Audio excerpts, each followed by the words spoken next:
tous dans ce nouvel épisode de Mindset. Aujourd'hui, nous allons parler d'un sujet qui nous concerne tous, les cheveux. Plus précisément, nous allons explorer en profondeur les différents types de cheveux et découvrir quels produits sont les plus adaptés pour entretenir et les sublimer.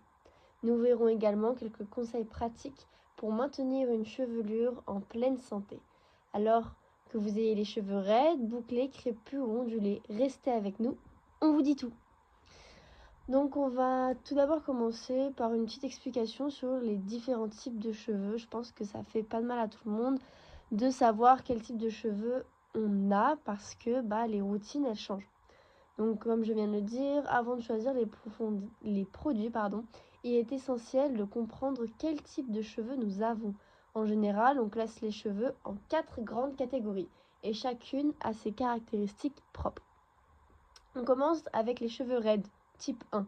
Ils sont lisses, souvent brillants, mais peuvent avoir tendance à devenir gras rapidement en raison de la répartition uniforme du sébum.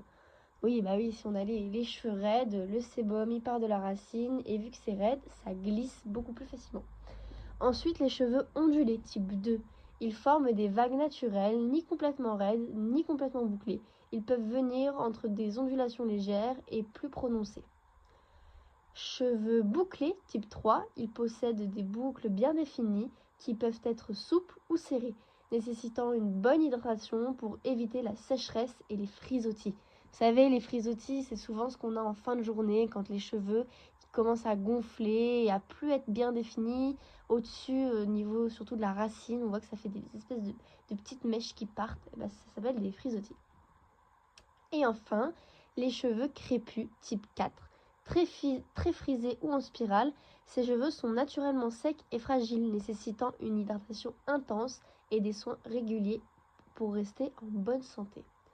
Il était aussi important de considérer d'autres facteurs comme la porosité des cheveux qui joue un rôle clé dans la capacité à absorber et retenir l'hydratation.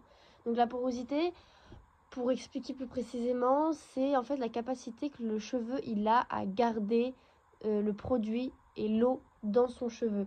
Donc moins un cheveu est poreux, plus il garde le produit, donc plus il sera défini, hydraté, etc. Plus un cheveu est poreux, donc c'est-à-dire qu'il y a des trous dans ses mailles, plus il va laisser partir le produit et donc avec ça, la définition. Dans un second temps, on va voir donc quel type de produit pour les cheveux. Maintenant que vous connaissez à peu près votre type de cheveux, voyons quels sont les produits les plus adaptés.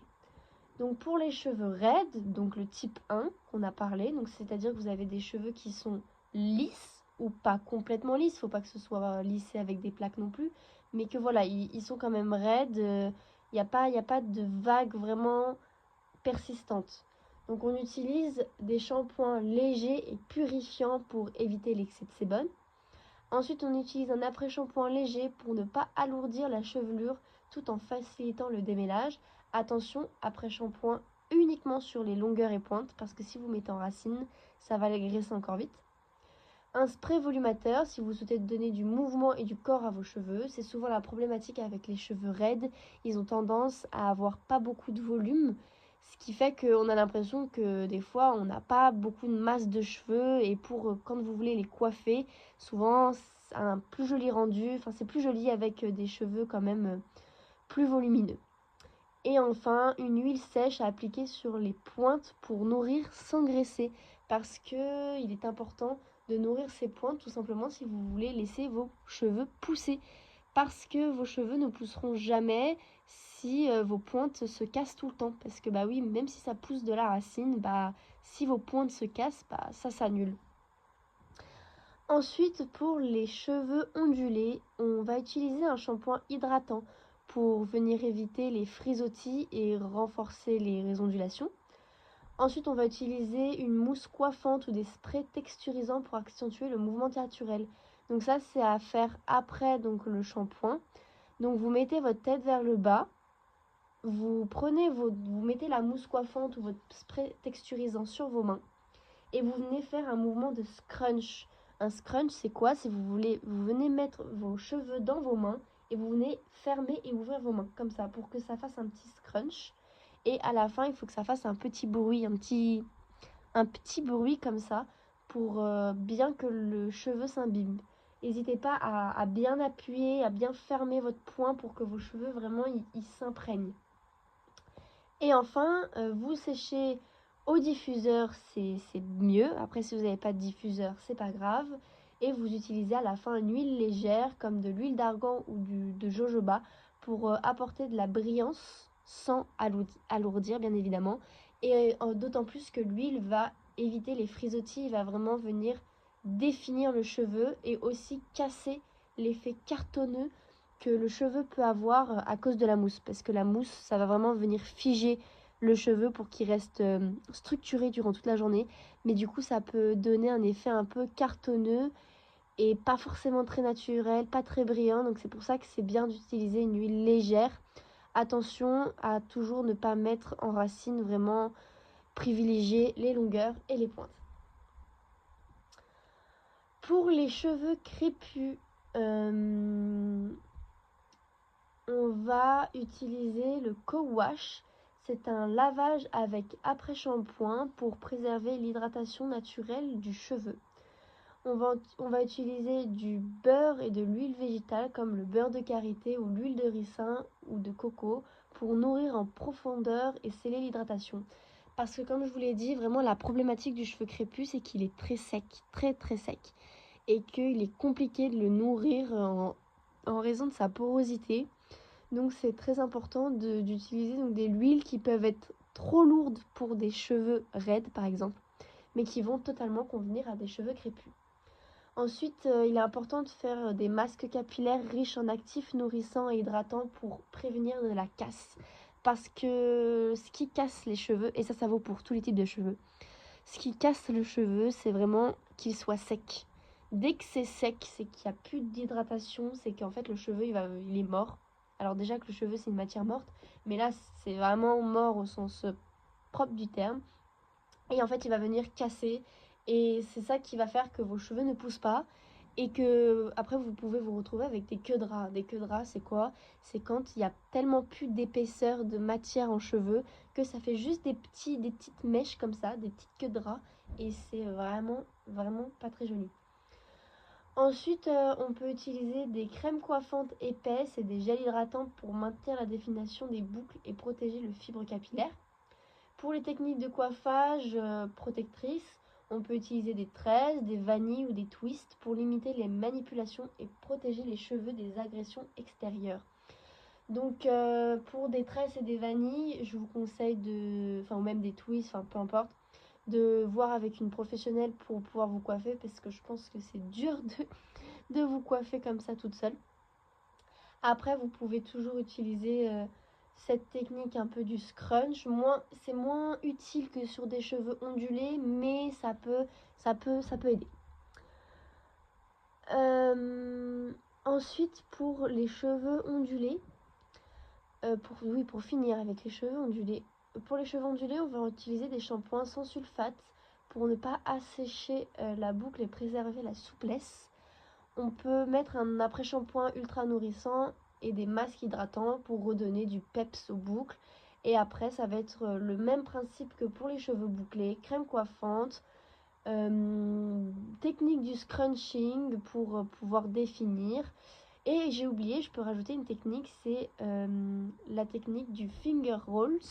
Alors c'est quoi cette technique du finger rolls? Donc c'est un peu plus long, faut avoir un peu plus de patience, mais c'est en fait on va venir prendre mèche par mèche, on va venir enrouler ses cheveux autour de ses doigts pour rouler comme ça, finger, doigt, roll, rouler.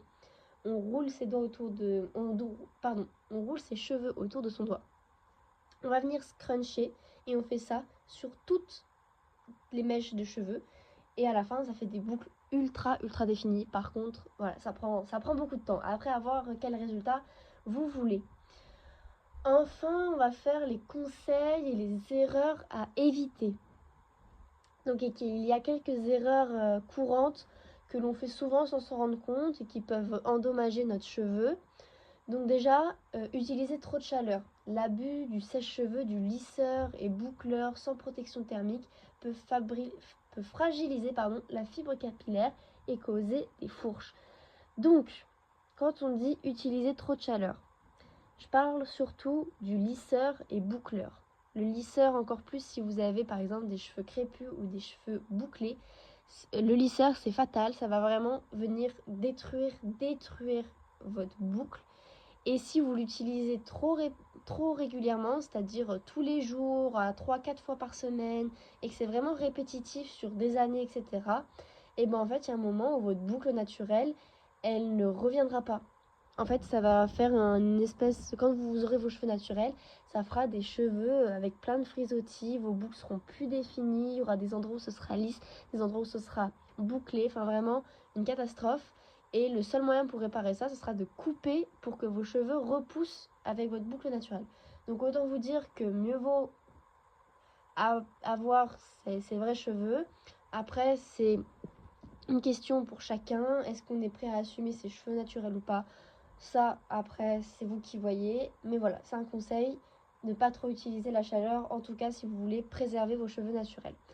Ensuite, il y a aussi le sèche-cheveux. Le sèche-cheveux, attention, pas mettre trop fort, ça sert à rien de mettre trop fort. Et surtout, utiliser un protecteur de chaleur, un protecteur thermique. C'est très important parce qu'en fait, ça va être un espèce de filtre qui va se mettre sur vos cheveux.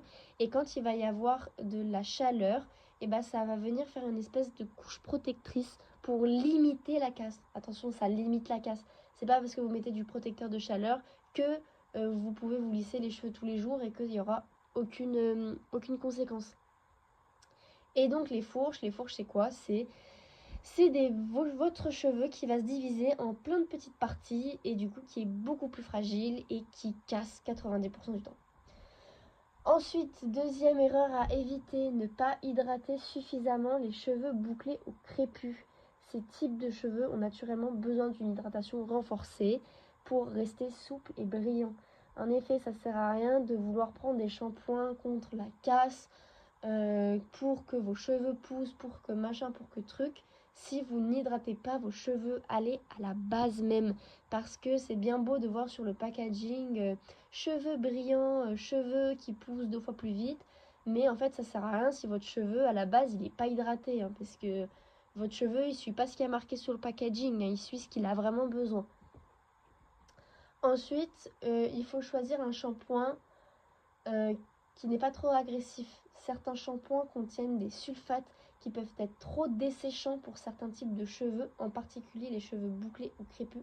Et attention aux shampoings avec du silicone. Alors je sais que c'est quelque chose qui est très controversé, mais en fait, je vais vous expliquer pourquoi le silicone, c'est pas forcément bien pour votre cheveu. Parce que le silicone, c'est un filtre qu'on va mettre sur vos cheveux.